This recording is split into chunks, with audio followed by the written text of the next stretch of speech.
Module 5 IEEE 802.3 The Ethernet.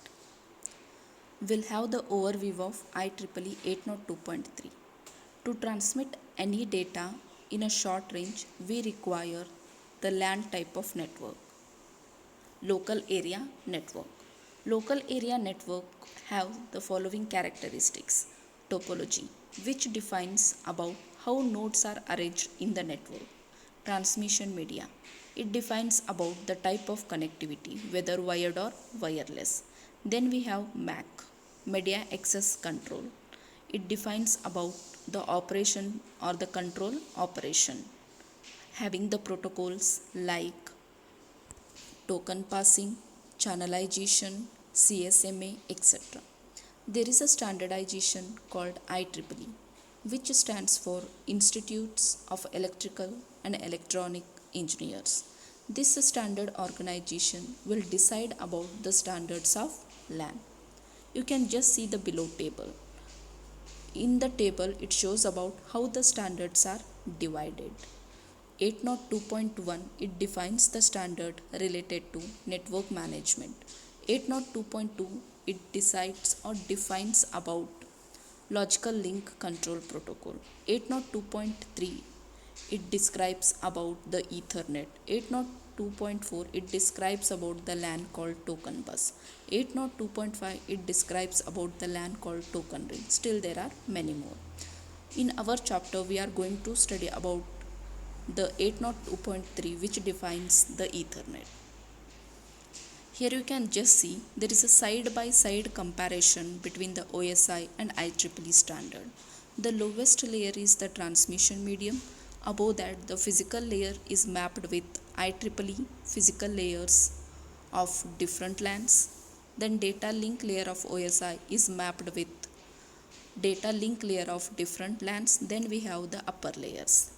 You can just observe there is only one logical link control layer, but there are different MAC layers. The meaning is logical link control layer will provide only one protocol for all the IEEE LAN, whereas MAC will provide a different protocol for each of the LAN, where LLC is responsible for flow control, error control and framing, and LLC will also provide the interconnection between the different LANs.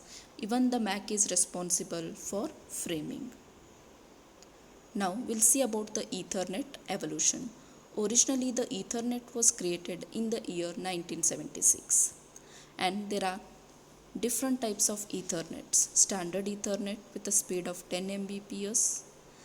Improved version is fast Ethernet with 100 Mbps. To have more efficiency, we had a gigabit Ethernet with 1 Gbps of speed. Higher version of this is 10 gigabit Ethernet with a speed of 10 gigabit per second. Now, first let us study about the standard Ethernet.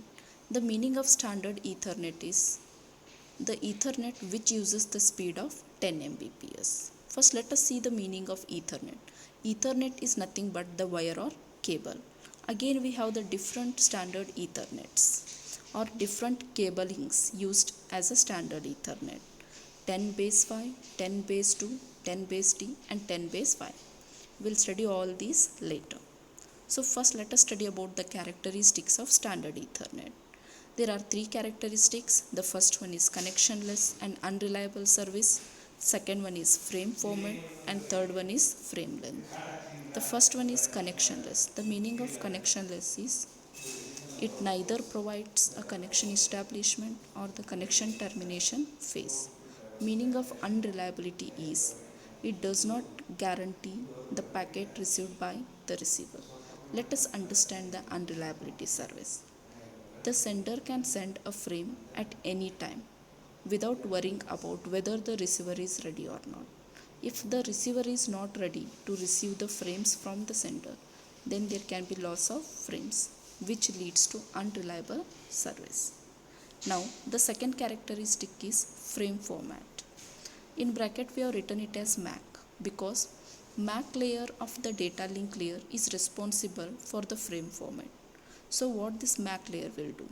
When it receives the data from its above layer, it encapsulates the data into frame and then send it to its lower layer called physical layer. You can just see the frame format of IEEE 802.3. The first field is preamble. Preamble, the length of preamble is 7 bytes, which is made up of alternative zeros and ones. Preamble and SFT, these are actually not the part of IEEE 802.3 of data link layer. They are actually added at the physical layer. And this preamble, it alerts the receiver about the incoming packet. Then you have about SFD, which stands for start frame delimiter, and this SFD is made up of 1 byte with the values 10 10 10 11. You can just observe the last 2 bits of SFD, that is 11. This 11 tells the receiver that next field in the frame is destination address, and SFD signals the beginning of the frame, and it also warns the receiver about this is the last chance for them to synchronize. Then we have the destination and source addresses.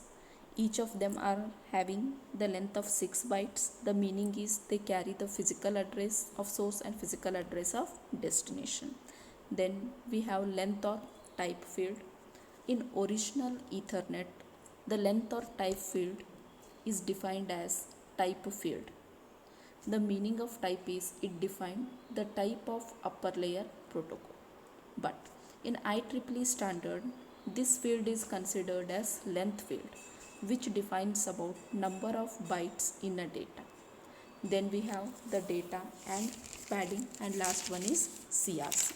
So before moving with data and padding, first let me tell about the CRC. CRC contains the error detection information.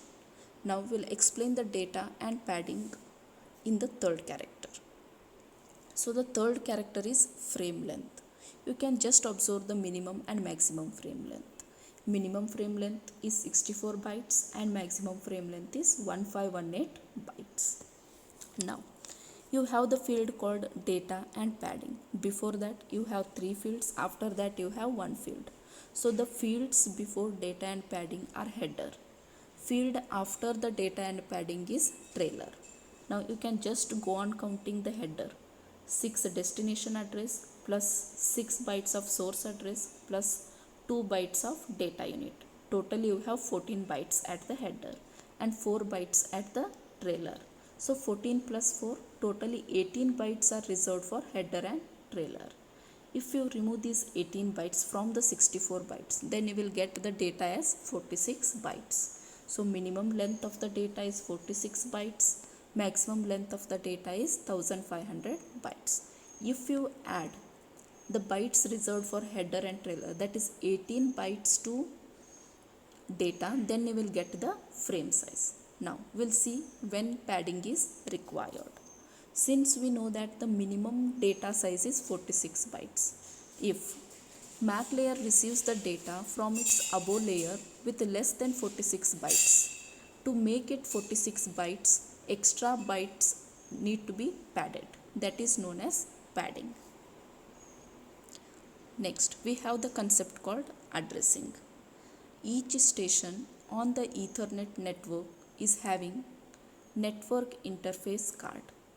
This network interface card will assign a physical address to each of the station, and the format of this physical address is made up of 6 bytes.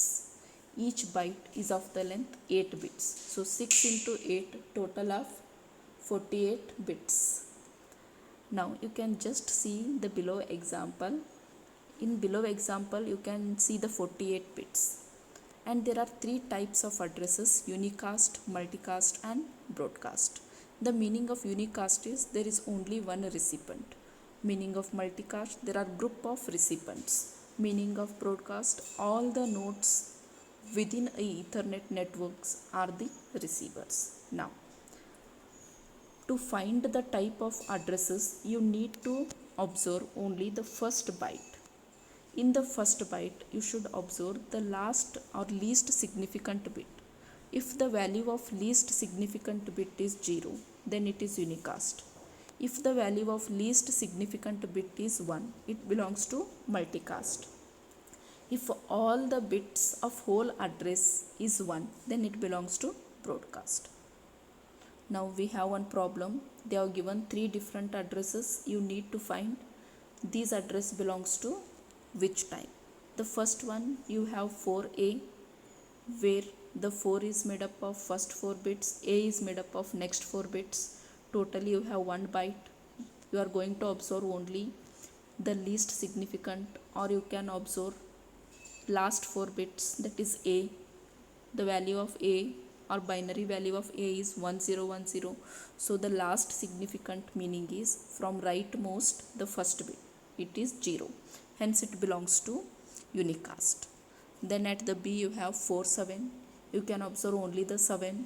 Value of 7 is 0111. From rightmost the first bit is 1. Hence it belongs to multicast. And in the C all the bits are FFF, meaning is all the bits are ones, hence it belongs to broadcast. Now we have about the access methods.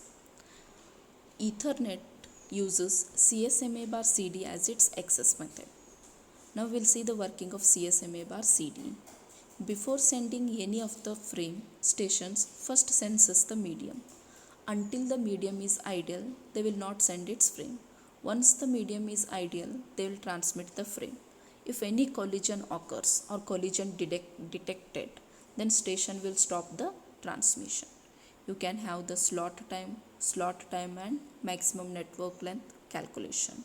Slot time is made up of round trip time. The meaning is time taken by a packet to travel from one end to another end, plus time required to send a jump sequence. Meaning of jump sequence is nothing but it is a signal sent by one devices to all other devices in a network about the collision detected. Now we have about physical layer. Physical layer shows the implementation of standard Ethernet. There are different types of standard Ethernets: 10 base 5, 10 base 2, 10 base T and 10 base F. We'll start one by one. So first one we have is 10 base 5, where 10 stands for data rate in Mbps, base is nothing but baseband signal, 5 is nothing but cable length limit. Here we have the summary. Now we'll explain one by one. 10 base 5, it is also known as thick net because it is made up of thick coaxial cable, and it uses the topology called bus topology with external trans receiver, and it has the maximum or limit on the length as 500 meters. Using this cable you can connect 10 nodes in the network.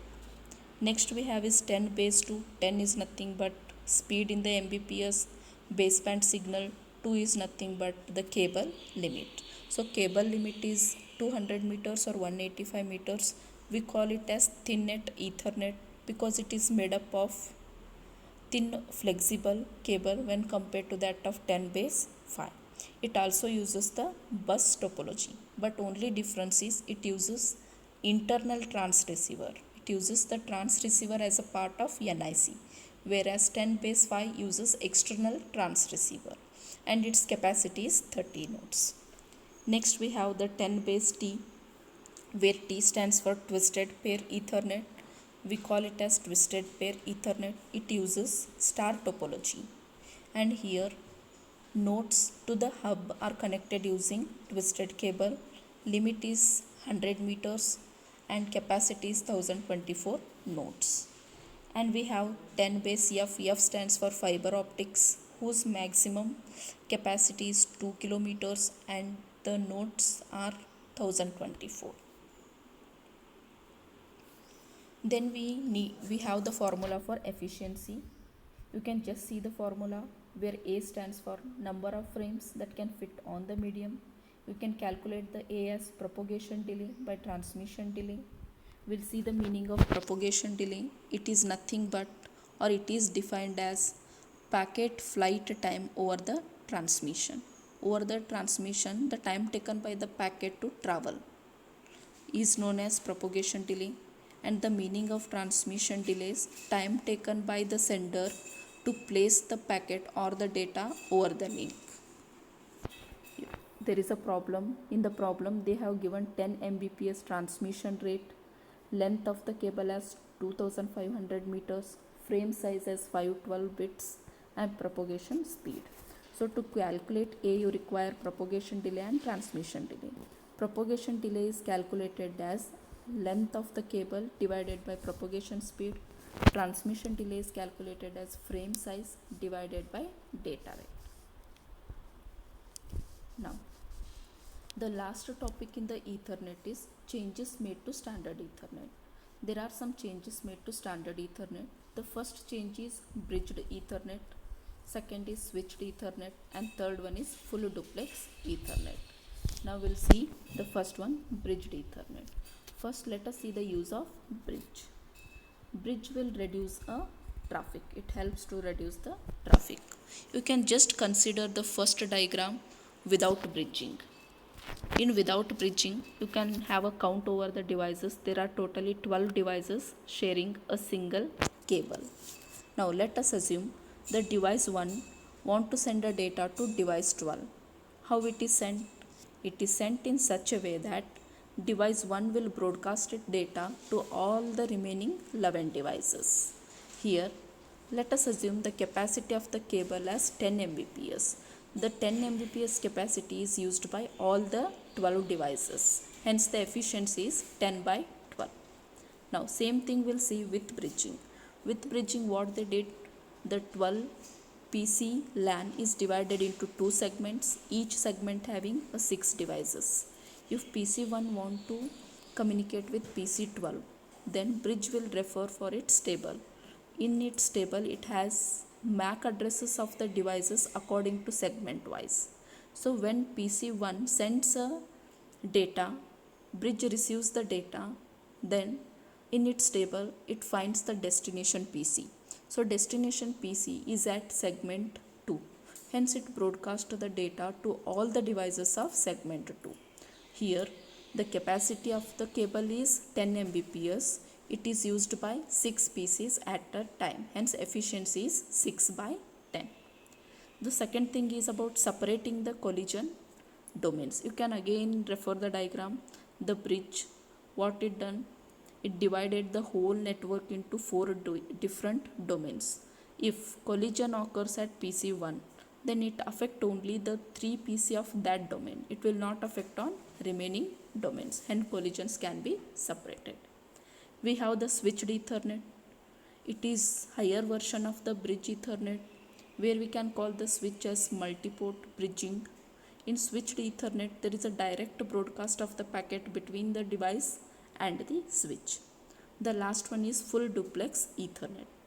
Instead of having only one link between the device and the switch, we are using two links.